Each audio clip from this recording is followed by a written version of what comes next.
এই ভিডিওতে আমরা নৌকা এবং স্রোত সংক্রান্ত একটি সমস্যার সমাধান করব। সমস্যাতে বলা আছে এক ব্যক্তি নৌকাতে স্রোতের প্রতিকূলে 2 কিমি যাচ্ছে 20 মিনিটে।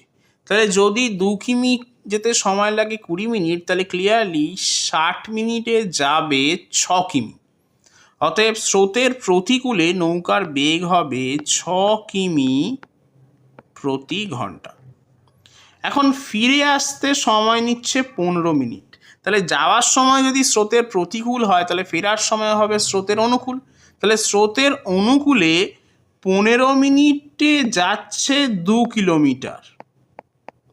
তাহলে 1 মিনিটে যাবে 2/15 কিলোমিটার এবং 60 মিনিটে যাবে 2 × 60/15। তাহলে কাটাকুটি করলে আমি পাচ্ছি 8 কিলোমিটার প্রতি ঘন্টা। তাহলে স্রোতের প্রতিকূলে বেগ ছিল 6 কিমি প্রতি ঘন্টা এবং অনুকূলে বেগ হবে 8 কিমি প্রতি ঘন্টা। এখন স্থির জলে নৌকার বেগ কত তা জানতে চাওয়া হয়েছে। এখন স্থির জলে নৌকার বেগ নির্ণয়ের সূত্রটি হলো অনুকূল এবং প্রতিকূলের বেগকে যোগ করে আমরা 2 দিয়ে ভাগ করব, অর্থাৎ গড় নেব।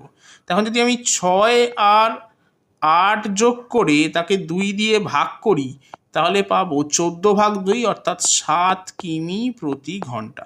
অতএব সঠিক উত্তর হবে অপশান এ, 7 কিমি প্রতি ঘন্টা।